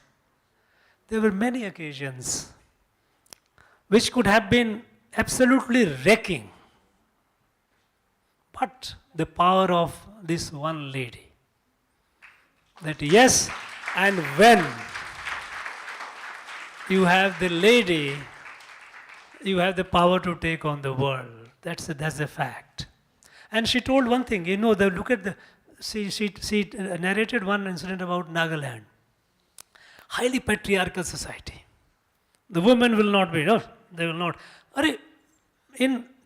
When the constitution amendment happened and the 1/3 seats in the local bodies was reserved for the women, Nagaland didn't enforce it, they fought. They fought not with court and high court, they fought with guns. We will not allow. This is against our custom. It happened a few years back. Today, in Nagaland, for the first time, in that highly patriarchal tribal society, there are 2 ladies elected as MLAs. The change is happening. Yes.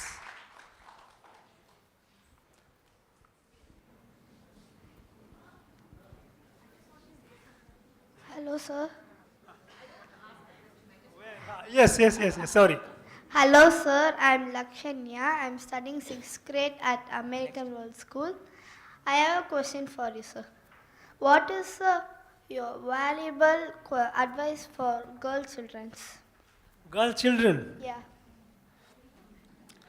take care of your health, study well, study well, and don't think yourself less than the boys. You should realize you are more powerful than the boys. Thank you, sir. Good morning, Governor, sir. I would like to mention here, Lady Governor has been recognized. She was standing behind Sir, and Sir recognized her. That is the great success of women being recognized, I think. And one more thing I'd like to ask you. Overall thing is that women are more sensible than men. So, I would like to hear a few words on that, sir. Whether we are more sensible and the outer society is taking advantage of the sensible women here. So, Thank you. In fact, this is a fact. Similar question or some other question? Similar. Okay. No, please. Pass on the mic. Vanakkam Ayya. Vanakkam. So, I am an artist. So art and culture மற்றும் இயற்கை சம்மந்தப்பட்ட மக்களுக்கு குழந்தைகள் எப்படி பின்பற்றணும் கொஞ்சம் சொல்லுங்க ஐயா. உங்கள் வாயால் சொன்னால் இன்னும் எஃபெக்டிவாக இருக்கும்னு நான் நினைக்கிறேன். ஸோ தட்ஸ் வே ஐ கால் இந்த கொஸ்டின் சொல்கிறேன். ஆர்ட் அண்ட் கல்ச்சர் மற்றும் இந்த ஆர்மி என்ற எண்ணத்துக்குன்னா, ஏன்னா இப்போ தான் ஒரே ஒரு குழந்தை தான் நிறைய பேர் இருக்காங்க. ஸோ ஆர்மி இது போல் டிஃபென்ஸ் இந்த இதுக்குன்னா எப்படி போகணும், and then எப்படி சின்ன வயதிலிருந்தே அதை ஊக்கப்படுத்துவது ஐயா?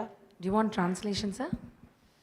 Just nuances you can explain. I got the sense, but nuances just. Yeah. If I have missed it, so I won't like to. The question is, sir, that her question is your suggestions on how to bring young girls into art and culture and defense, because there are very few. Each family has one girl, and they want to bring the children into various different things. As you told, we were restricted to medicine and teaching. Now, what would you suggest to parents to enlarge their vision on different fields, how to bring them into different fields? Thank you very much. The women being more sensible, it is a fact all over the world. In fact, I tell you I'm not going into theoretical part of it, a practical part. I was in Kashmir, Jammu and Kashmir. I was in Kashmir Valley in the 90s when insurgency was the peak. All around firing, guns, explosion and whatnot. There were many initiatives to counter the terrorists. One initiative that I had started, that the terrorists had even stopped singing during wedding. They said, no, singing is not acceptable. He was a very hardliner. They were very hardliner people. The songs which they were singing before in the wedding was basically Sufi songs, songs which was very syncretic in nature. Celebration of Eid, they would not allow. Women, I found them resisting, but they were not. They were also being intimidated. Some of them were killed. So, the thing that we thought, that if we have to, violence will go on, but we have to save the soul of Kashmiri society. And to save the soul of Kashmiri society, we have to protect the women of Kashmir, and we have to ensure that they carry on what they have been doing all this, what they feel like. And we started creating environment where women could be insulated from the threat in the wedding, in the festival, they could carry on. Because the soul of the society lies with the women. Men by nature, and this is no justification by the way, but this is how unfortunately is the case. Men are often, even in the literature if you have seen, the women would be compared with river like Kaveri, Ganga, moving, placid, without. Men will be like, this falling water and the jumping, making noise and all around, So this happens. So this saving the women are more sensible, and that is what we believe, that more and more women coming to the leadership position, it will make the world a better place, a safer place.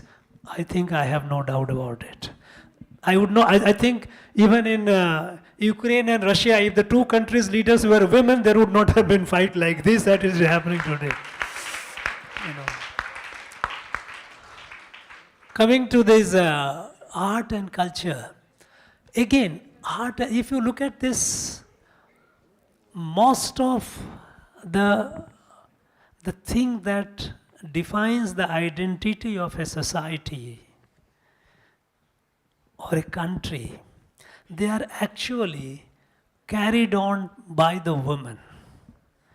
Because they are the people who are not only the custodian but the guardian of our tradition.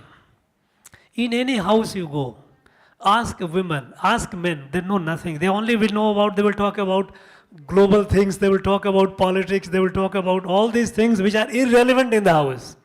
But when it comes to something about how to conduct something in the house, some work, I'm not talking about kitchen all, I'm talking about traditional. Something happens, there is an occasion, how to conduct the rites, how to conduct the ritual. It is the women who know it.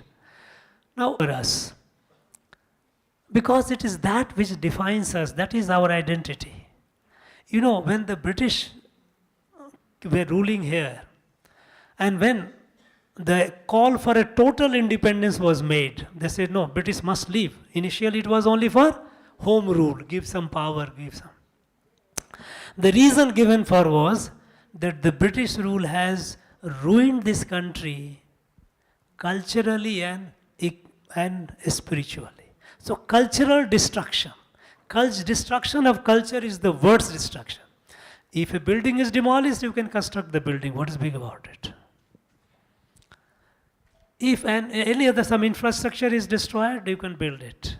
But if the culture is destroyed, you cannot rebuild it if it is destroyed. It has to be sustained. So there has to be greater emphasis on our culture. And in this domain, I think it is very obvious that it is the girl children and the women who have been excelling. They are the one who have been.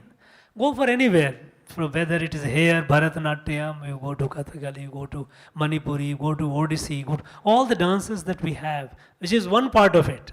Even in music, we find painting. There are men also who are doing it. It's not that they are not, but the women are there.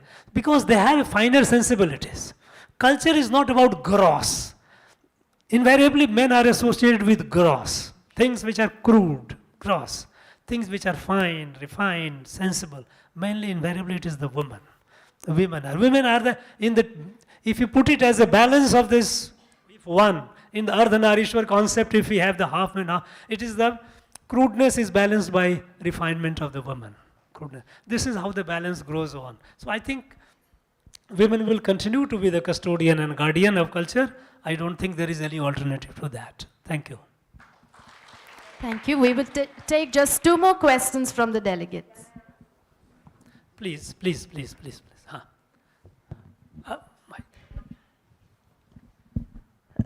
Good afternoon, sir. Nice hearing you. And I just want to have a question from you. Tamil Nadu is the most entrepreneurial state of India. So I just want to say, sir, what advice you want to give the entrepreneurs on the more development of Tamil Nadu or India? And also what are the disadvantages or the stay you want to tell us on this? Very good question. Entrepreneurship. No, we have Tamil Nadu. We have very good infrastructure, come to terms of roads, rail, air, seaports, digital. We are very good. Human materials, we have human resource, is excellent. Now, to be an entrepreneur, Tamil Nadu is definitely a highly entrepreneurial state. But there are states which are also doing entrepreneurial, they are also doing, some of them are doing better. Our question, our effort should be that how to make our state more entrepreneurial. You know, for any entrepreneurship, or any person to be an entrepreneur, you need basically 3 things. One is, first your desire, your will. You want to do something. Second is know-how. How do you do it? The trait, the craft. How do you do it? A skill to do it. And the third is capital, initial capital that you need. You need some money for starting it. Now, there has to be thrust on all the 3. Today, the capital part is definitely much better than what it was before. We have several schemes of the government, central government, state government, that gives and promising a potential entrepreneur access to capital. Many times they are not even aware of it. So that awareness has to be there, that yes, if you want to start a business, you want to do something, you need some money. Let us say you need 10 lakhs rupees money, you need 5 lakhs rupees money, you can get. They are the sources from where you can get it. So knowledge of the source from where capital is available. Capital is available, but access to capital. How do you get the capital? A skill, how to do it, that part of it, again, it has to be either some information you get from that nowadays on the internet, you have a lot of information available, but that may not be full, may not be complete. That know-how, how do we do it? This, I think, if the enterprise is of a nature which is more complex, then I think it's better to learn from someone who can guide. So guidance about how to do it. Today, in Niti Ayog, you would be knowing it. Niti Ayog has cells where you contact them and tell them that, look, I want to do such and such business or such and such enterprise, I want to do it, for advice. They come up and come back to you and they will tell you, yes, this is the way you go about it. So guidance about the know-how, how to do it. The first and the important element, most important, is the will, desire to do it. That desire you have to inspire. That now you are each one of you are capable of igniting the minds of hundreds and thousands. How to ignite the mind? How to create? Look, you have read. You find somebody who is a postgraduate, holding a degree, not doing anything. Example is here. Look at the Meenakshi ji. She didn't even go to college, and she is a success. Now, that will to do it. So the will to do is the one part where the achievers have a great role to play, to give the confidence you can do it and you must do it. That will. As far as the know-how is concerned, know-how, there are sources through which you know the guidance. One source I told you about Niti Aayog, they have their own portals through which you can interact, you can ask and they will tell you. About the capital, money, of course, depending on your project, how you have, how much, there are certain level, certain threshold where it is very easy to get. On a higher threshold, it is a little more complicated, the process, but it is there. So, today all the two ingredients, the know-how and capital are available. Now will, that decision, desire to do, is something which we have to now encourage.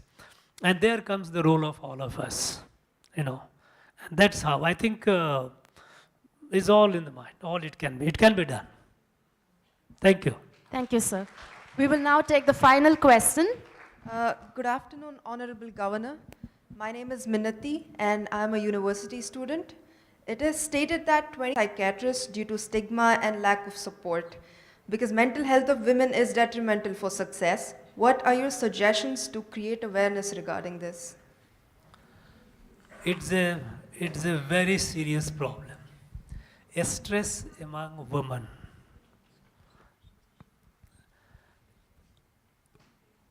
She said about 25% of women. My own gut feeling is perhaps the number would be more. 75% of our women being stress-free is unlikely because any problem of the family is the women who are the one who absorb the stress, individually also. In fact, there are some areas where women are, now there are in fact, nowadays, there are cases of autism is increasing. You have more and more children coming born on a spectrum, And there is a study of All India Institute of Medical Sciences, Delhi. There they say that 74% of mothers with autistic child is clinically depressed. Clinically depressed. Depression is not a temporal phenomenon that, okay, it will come and go. Clinically, say sick with that. And they at least once they have made attempt to commit suicide. It is so acute. Unfortunately, our family system is also now disintegrating. We are becoming atomized, more and more small nuclear family. Earlier used to be a larger family, joint family. There were people to take care of a child. Even earlier people didn't even know what is autism and all that. They told, this is how the child is. And the family used to take care of. Today it is not. Today you have husband, wife and children, largely. So the whole pressure comes on the mother, on the lady. Somehow, this stigma of going to a psychiatrist means I'm mad. Straight with this, oh, pagal hai, he is mad, crazy. Now this is something which, this age-old barrier, this stigma, it has to go. I think today we have most of the schools, at least good schools, they have counselors also in there for the students to counsel them. Especially when the child goes after 10th, then going to 10th or maybe to the +2, at the time the children, they come under a lot of stress. At the time of examination and all the people, they invite counselors. They are actually psychologists, they know how to. Now, this awareness that, look, if I am stressed, I am not mad. To be stressed is something, is a condition, is a medical condition, and I need to be rescued from it, is not having yet that degree of popular acceptance. Increasingly people are. We have more number of psychiatrists today than that used to be about 20 years back. We have more number of students in college also joining psychology and going for further study and trying to help. We are having more and more. Now this, the women being stressed and not going to psychiatrists because of a stigma is a fact. And it is a very sad and unfortunate fact. It has to be confronted. And I think there is a change which is happening, but change is at a very slow pace. I find I have a person, a friend known to me, child is autistic. Now both the parents are stressed. When they go out, other people will keep their children away. No, this child, because the child is on a spectrum, they feel that the child is mad. There is something. And as a result, they would keep the other children away. It takes a heavy toll on the parents. Now, it is not a communicable disease. It is not something that is by choice. It happens. And it can happen to anyone. Now, this evolution of the society to the level where we accept it, that yes, this is a medical condition and it needs a medical intervention. Medical intervention not necessarily be all the time medicines, but also counseling. And it can be a combination of the both. This awareness is increasing, but it is still at an unsatisfactory level. The pace of it is low. I think this also, like other campaigns which we have launched and succeeded, like cleanliness, toilets, I think there should be a campaign also against this. There's the stigma of there's a stress being looked upon as if it is a madness or it is something which is to be avoided, not to be talked about. Going to a psychiatrist certainly is not. If I have a pain in any part, I go to the doctor. If I have ear, why shouldn't I go? But I tell you, going to a psychiatrist is not only women, even the men are reluctant to even accept it. Going to a psychiatrist is not yet accepted as something normal, that yes, it can happen to anyone. It's true that women are far more stressed because of the entire work and family environment. It is also applicable to men. They also would not like to go. They like to keep themselves. There has to be greater awareness, and I think awareness is increasing. Some of you, I'm sure there are a number of psychologists here sitting here doing a lot of good work. We need to have many more. Thank you. It has to be. It's a work in progress. Thank you, Your Excellency, for so patiently answering all the questions raised today. I'm sure that with your inspiring words, you have instilled in the women here the confidence to forge ahead.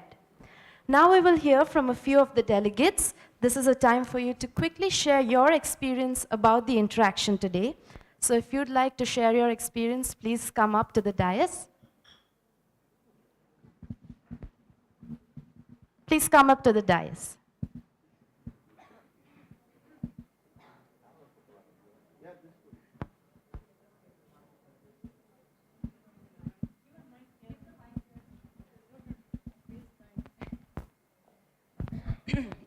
Okay, may I speak from here? Okay, Jai Hind.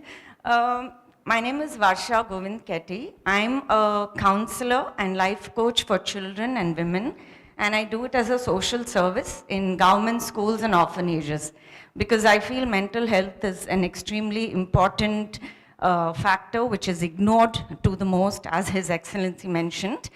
Now I have actually come to thank His Excellency and Madam Governor, because I went through mental challenges for 10 years only because I was a housewife.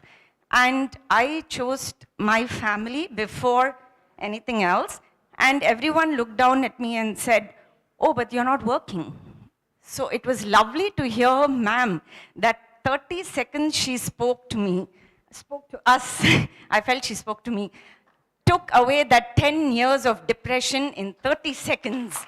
I felt like I contributed in my little way, my very big way.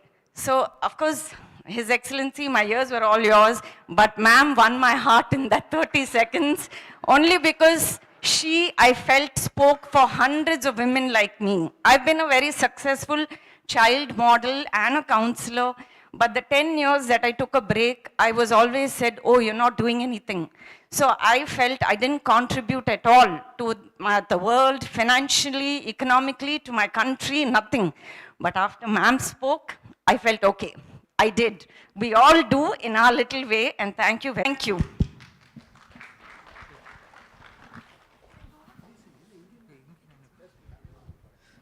Hello everyone. Good noon, ma'am, sir. I'm V. Vidya from Kidspreneur. First of all, I thank you all for giving me this opportunity to be in this wonderful event.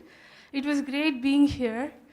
Your Excellency, your words have instilled a great sense of courage and inspiration amongst us as aspiring entrepreneurs of future. And I also thank our People's Governor to take his effort and time under this series called Think to Dare to address peoples from various backgrounds in Tamilnadu, who has done a great job. And today, it has given a lot of recognition and encouragement to all the women out here who are doing a great job to thrive as an individual and also a contributor to the country's economy and growth. I also thank all the crew members in their effort in arranging such a successful and impactful event, which has made all our days memorable. Thank you all again.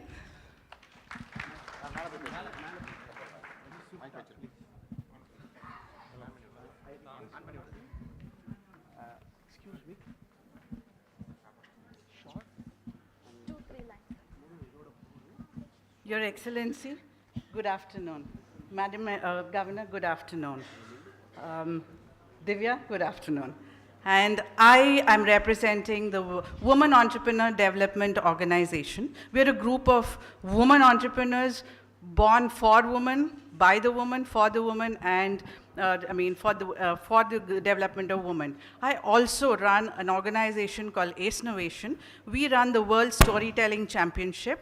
We are a Singapore headquartered company, but we operate out of Chennai, India. We are into 137 countries, and we take stories and storytellers to all these countries world over. Right today, as I stand here, I read somewhere that there are two very strong powers in this world. It was of the sword and of the pen. Now, both these, there was great competition and rivalry between both. But there was this, nobody realized there was this much stronger power in the world, that of the woman. Excellency, you brought that out today. Thank you so very much for not only opening the gates of the Raj Bhavan to us women and to such youngsters sitting there. We at our age, we couldn't even dream of knowing what was there behind the gates. Thank you for not only opening the gates, but also our hearts. Thank you so very much. And stories and women, we women need to champion each other. You know, there are men, everything else can be done. There can be policies, there can be everything else. But we women need to champion each other, and we need to be there for each other. Vido is one such example. Good afternoon. I'm actually very privileged to hear your phenomenal speech, Your Excellency. I'm Bharti. I'm a chartered accountant. I currently work as a top finance professional in one of the corporate. In fact, they hired me recently to represent more women in the corporate. Surprisingly, we are just an organization with 5% women force, And when I joined the organization, I see there were no women colleagues for me to even support the ideas. Today, as I heard your profound speech, the illustrations what you gave, especially when you spoke about that, how the impossible things happened in statistics in terms of women participation in studies, and you gave a very interesting idea that even in entrepreneurship, the gender ratio has to be reversed. I think that's very ambitious. Being in the government sector, still able to give that vision to the entrepreneurs is a great thing. And I would like to take few extra moments to reiterate some of the messages you gave to us so that I also take back that and apply to my corporate office. You spoke about inspiration and being icons. Actually, that is a very, very most important thing, because being present here means we are already achievers, but I see lot of women needs a lot of mentorship to come to our stage, and that is really missing. And I definitely carry that message, how we can introduce a mentor-mentee relationship even in a corporate office and implementing these ideas in a very focused manner. Because it's very easy to, not easy, it is very difficult to come here, but it's equally important for us to give back the things to the society again. I once again thank you for this wonderful event and your inspirational speech. Thank you.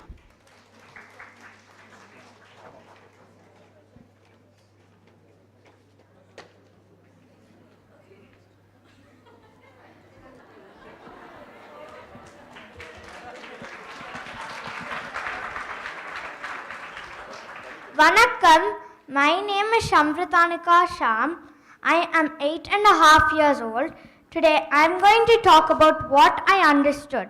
Right now I have understood how important women are for our country and for Earth. And I hope in the future that we all will live in peace. Thank you, Your Excellency, for this chance. It was my pleasure to meet you.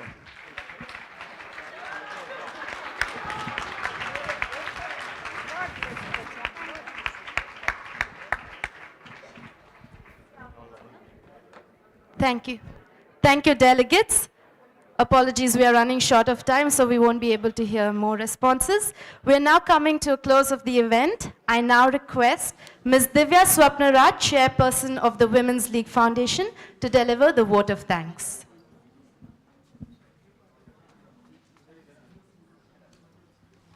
Think today and trying to interact and inspire people from various walks of life with your valuable inputs and insights.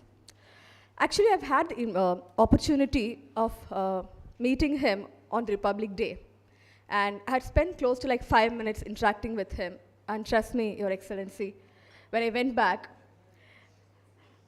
I started working at 10x pace. I was more aggressive, I was so inspired, and I'm sure each and every one of you would do the same. Aren't you charged? Yes? Yeah. And then, we all know who the people president is. Who's that? Who's the people president? I need it loud. Yes, but let me tell you, I've never seen any governor who has been providing such an opportunity, would like to go and meet the common man. And I'm so delighted, and I'm saying like you are the people's governor. I would also like to thank the officials of the Raj Bhavan, the Lok Bhavan, for the tremendous support extended. The constant guidance and support has helped us shape the thing today ahead. I would also like to point out the few women here. First of all, Your Excellency, we have, when we spoke about like there's a session happening here, we had almost 550 plus respondents who are like requesting to be a part of it, but then we had to restrict it to 220 plus because of the space limit, and then so we carefully chose respondents from different categories. So we have like 90 entrepreneurs, and then almost 60 corporates and self-employed, 40 students. We have special abled and also sports people, and NGOs and doctors. And I would like to highlight, when it came to sports, there were like, I would like to talk about a few sports persons here. We have Aarti Arun, and then I realized, Aarti, can you please stand up? Again, she's a national level player. And then we have another Aarti, who's a national triathlete, and we have one more Aarti as well, who's also a triathlete. And I realized there are 4 Aartis here. Sitting there, I was just wondering who is specially able, and she's again Special Olympics. And apart from that, there are a couple of them who have traveled. We have Jai Sheila.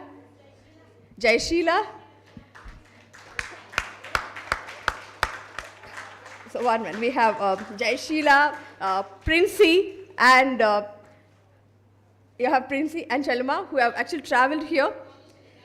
Raga Sheila, who actually, who have been representing in the Special Olympics this year. They have been shortlisted. So they have traveled here to get inspired from you. Thanks for coming down all the way and being here. Thank you. And then to all the, again, 220 plus women here. You're just not the 220 women. You are the representatives of all the women out there. And you're all achievers, and that's the reason you're here. And thank you so much for making it up today. And I would also like to thank the media and the press for sharing this to the outside world. And last but not the least, nothing is possible if you do it single-handedly. And I'm extremely fortunate to have an amazing team which comprises of both men and women, gentlemen and ladies. Can I request the gentlemen and the ladies of Women's League Foundation who have been supporting for this particular event, can you please request you all to stand and raise up? I think they deserve a big applause.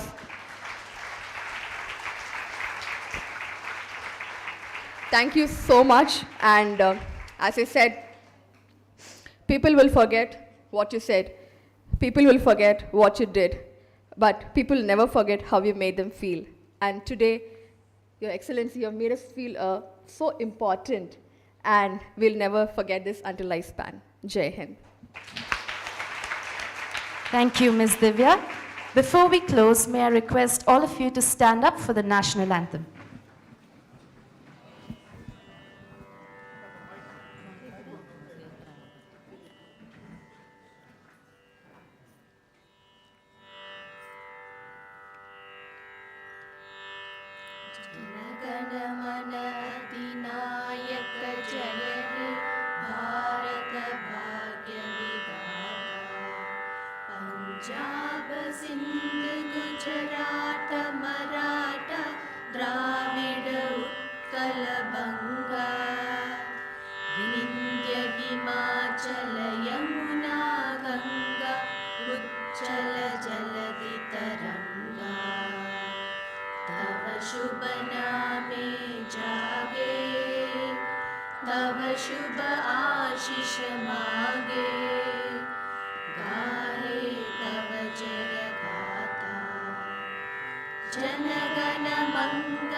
Thank you, everyone. Wish you all a very, very happy Women's Day in advance. More power to you, amazing women. And like His Excellency said, keep inspiring, keep building India. As you make your way out, may I request you to please assemble at the lawn for a quick group